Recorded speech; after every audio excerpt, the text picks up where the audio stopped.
Welcome back to Axon classes. आज के इस वीडियो लेक्चर में हम देखने वाले हैं about the difference between the prokaryotic and the eukaryotic cell and the organism which bears the prokaryotic cell are known as prokaryote and organisms that bear the eukaryotic cells is known as eukaryote। तो जो prokaryotic cells हैं वो हमारे काफ़ी simple type of the cells रहेंगे, जबकि जो हमारे यूकैरियोटिक सेल्स वो काफ़ी कॉम्प्लेक्स सेल रहते हैं। तो हम स्टार्ट करते हैं इन दोनों के बीच में difference. The first difference is that the size of prokaryotic cell is quite small when we compare it with that of eukaryotic cell. ठीक है, नेक्स्ट डिफरेंस की तरफ बढ़ते हैं कि जो सेल वॉल है, नॉर्मली क्या होता है कि हमारा कोई भी सेल होता है उसके बाहर अपनी एक प्लाज्मा मेम्ब्रेन होगी और सेल के बीच में सेंटर में प्रेजेंट होता है हमारा न्यूक्लियस, जिसे हम कहते हैं ब्रेन ऑफ द सेल्स। तो ये आउटर वाली जो मेम्ब्रेन है इसे हम कहते हैं प्लाज्मा मेम्ब्रेन और ये है हमारा क्या, न्यूक्लियस। ठीक है, और ये जो फ्लूइड पोर्शन है इसे हम कहते हैं साइटोप्लाज्म। राइट, ये जो डायग्राम हमने बनाया है ये बनाया है यूकैरियोटिक सेल का, और यूकैरियोटिक सेल्स के अंदर भी पर्टिकुलरली एनिमल सेल का। अभी हमने सेल ऑर्गेनीज का फॉर्मेशन नहीं किया, जैसे माइटोकॉन्ड्रिया, ईआर, गोल्गी, उन सब की स्ट्रक्चर का हमने फॉर्मेशन नहीं किया है अभी। वो भी प्रेजेंट होती हैं तुम्हारी यूकैरियोटिक सेल्स के अंदर। एडिशनली प्लाज्मा मेम्ब्रेन के बाहर एक स्ट्रक्चर प्रेजेंट होती है जिसे हम कहते हैं सेल वॉल। राइट, और ये जो सेल वॉल है जो तुम्हारे प्रोकैरियोट्स के अंदर मिलके बनती है म्यूरामिक एसिड से, या फिर इसे हम पेप्टिडोग्लाइकन भी कहते हैं। जबकि अगर ये यूकैरियोटिक सेल्स के बाहर प्रेजेंट हुई, दैट इज सेल वॉल, तो वो मिलके बनेगी तुम्हारा सेलुलोज, हेमीसेलुलोज या फिर काइटिन से मिलके। नेक्स्ट हम बात करते हैं कि जब prokaryotic cell lack an organized nucleus. Organized nucleus का मतलब क्या है कि जो तुम्हारा न्यूक्लियस है उसके बाहर वेल डिफाइंड न्यूक्लियर मेम्ब्रेन नहीं है, जबकि जो तुम्हारा यूकैरियोटिक सेल है उसके पास होता है ऑर्गेनाइज्ड न्यूक्लियस। दैट इज जो न्यूक्लियस है तुम्हारा वो वेल डिफाइंड तरीके से मेम्ब्रेन से सराउंडेड रहता है, जैसा कि हम इस स्ट्रक्चर में देख पा रहे हैं। नेक्स्ट बात करते हैं, that is the respiratory enzymes are associated with the plasma membrane. Since जो ऑर्गेनीज होती हैं तुम्हारी, जैसे एंडोप्लाज्मिक रेटिकुलम, ईआर, गोल्गी, ये जो सारी एब्सेंट होती हैं तुम्हारे प्रोकैरियोटिक सेल्स के अंदर, इसलिए हम प्रोकैरियोटिक सेल्स को सिंपल सेल्स भी कहते हैं। तो जितने भी रेस्पिरेटरी एंजाइम्स होंगे वो सिर्फ तुम्हारे एसोसिएटेड होंगे किससे, प्लाज्मा मेम्ब्रेन से। जबकि जो यूकैरियोटिक सेल्स है उनके अंदर तुम्हारे रेस्पिरेटरी एंजाइम्स प्रेजेंट होंगे साइटोप्लाज्म के अंदर एज वेल एज माइटोकॉन्ड्रिया के अंदर, जिसे हम क्या कहते हैं, power house of the cells भी कहते हैं। नेक्स्ट डिफरेंस की बात करते हैं, that is the DNA is naked in case of prokaryotic cell. यहाँ पे नेक्ड का मतलब क्या है कि जो डीएनए किसी भी टाइप के प्रोटीन या फिर लिपिड्स एक्सेट्रा से सराउंडेड नहीं है या फिर क्या है, बाउंड नहीं है। यूकैरियोटिक सेल्स के अंदर देखते हैं तो डीएनए जो हमारा है वो नेगेटिवली चार्ज होता है और वो एसोसिएटेड होता है some positively charged protein which is known as histone. जबकि ऐसा ऑर्गेनाइजेशन हमें देखने को नहीं मिलता है प्रोकैरियोटिक सेल्स के अंदर, इसलिए हम क्या कहते हैं कि जो प्रोकैरियोटिक सेल्स का नेक्ड है क्योंकि उसके पास कोई भी हिस्टोन प्रोटीन्स नहीं है। नेक्स्ट बात करते हैं, that is DNA is usually circular. तो तुम्हारा जनरली मैक्सिमम केसेस के अंदर जो प्रोकैरियोटिक का जो डीएनए है वो सर्कुलर प्रेजेंट होगा, और जो यूकैरियोट के केस के अंदर मोस्टली जो डीएनए तुम्हारा दैट इज न्यूक्लियर डीएनए, ऐसा डीएनए जो न्यूक्लियस में प्रेजेंट है वो तुम्हारा लीनियर रहता है, प्लस में एक्स्ट्रा न्यूक्लियर जो डीएनए है वो तुम्हारा क्या रहेगा, सर्कुलर।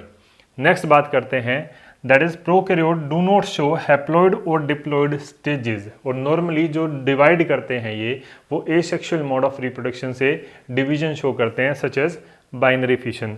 जबकि जो तुम्हारा यूकैरियोट है उसके अंदर हैप्लॉइड और डिप्लॉइड स्टेजेस आर प्रेजेंट है। थोड़ा सा हम एलेबरेट करके देखते हैं, जैसे कि ह्यूमन बींग्स हैं, हम क्या होते हैं, हम डिप्लॉइड ऑर्गेनिजम्स हैं, मतलब हमारे अंदर 23 पेयर्स ऑफ क्रोमोसोम्स प्रेजेंट है, या फिर हम क्या कह सकते हैं 46 क्रोमोसोम प्रेजेंट है।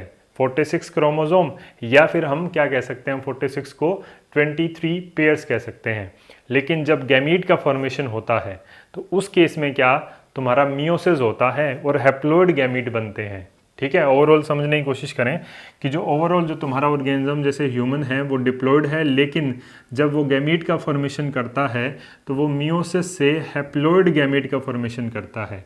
तो इस वाली कंडीशन को हम क्या कहेंगे, डिप्लॉयड, जहाँ पे 2n set of chromosomes present हैं, और इस कंडीशन को हम क्या कहते हैं, हैप्लॉयड, जहाँ पे क्या है, सिर्फ n number of chromosomes present हैं। और सिंपली कर देते हैं, n 2n मतलब कितने क्रोमोसोम्स हुए अपने पास, 46 क्रोमोसोम या फिर 23 पेयर्स, जबकि n के अंदर क्या होंगे हमारे पास, ओनली 23 क्रोमोसोम्स होंगे, राइट। नेक्स्ट डिफरेंस की तरफ बढ़ते हैं। DNA lies freely in the cytoplasm of the prokaryotic cell. तो हमने ये देख लिया कि कोई भी न्यूक्लियर मेम्ब्रेन बाउंड नहीं है, जो तुम्हारा डीएनए होगा प्रोकैरियोटिक सेल के अंदर वो फ्रीली प्रेजेंट होगा तुम्हारे साइटोप्लाज्म के अंदर, लेकिन तुम्हारा most of the DNA that is line in the nucleus. Additionally जो तुम्हारा सेल ऑर्गेनीज हैं जैसे माइटोकॉन्ड्रिया और जो क्लोरोप्लास्ट है, उनको हम सेमी ऑटोनोमस ऑर्गेनीज भी बोलते हैं, क्योंकि उनके पास खुद का भी डीएनए प्रेजेंट होता है। नेक्स्ट हम बात करते हैं that is transcription and translation occur in cytoplasm. ये ट्रांसक्रिप्शन और ट्रांसलेशन क्या होता है कि देखो, नॉर्मली हमारे पास डीएनए होता है, डीएनए से बनता है तुम्हारा एमआरएनए, और एमआरएनए से बनता है तुम्हारा प्रोटीन, ठीक है। जो ये प्रोसेस है दैट इज डीएनए से एमआरएनए बनना, इस प्रोसेस को हम कहते हैं ट्रांसक्रिप्शन।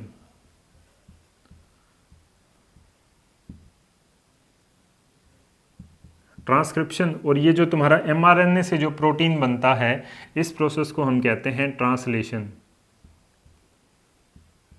अब क्या कहा है कि the transcription and the translation that is DNA to mRNA formation which is known as transcription and mRNA to protein formation which is known as translation, both occur in cytoplasm in case of your prokaryotic cell. जबकि जो तुम्हारे eukaryotic cell होगा उसके अंदर transcription तो हमारा होता है न्यूक्लियस के अंदर, और जो ट्रांसलेशन है वो होता है साइटोप्लाज्म के अंदर। नेक्स्ट डिफरेंस की बात करते हैं that is cyclosis is absent. Cyclosis क्या होता है, streaming of the cytoplasm is known as cyclosis, और वो होता है तुम्हारे माइक्रोट्यूब्यूल एंड माइक्रोफिलामेंट की हेल्प से, जिन्हें हम कहते हैं साइटोस्केलेटल स्ट्रक्चर्स, ठीक है।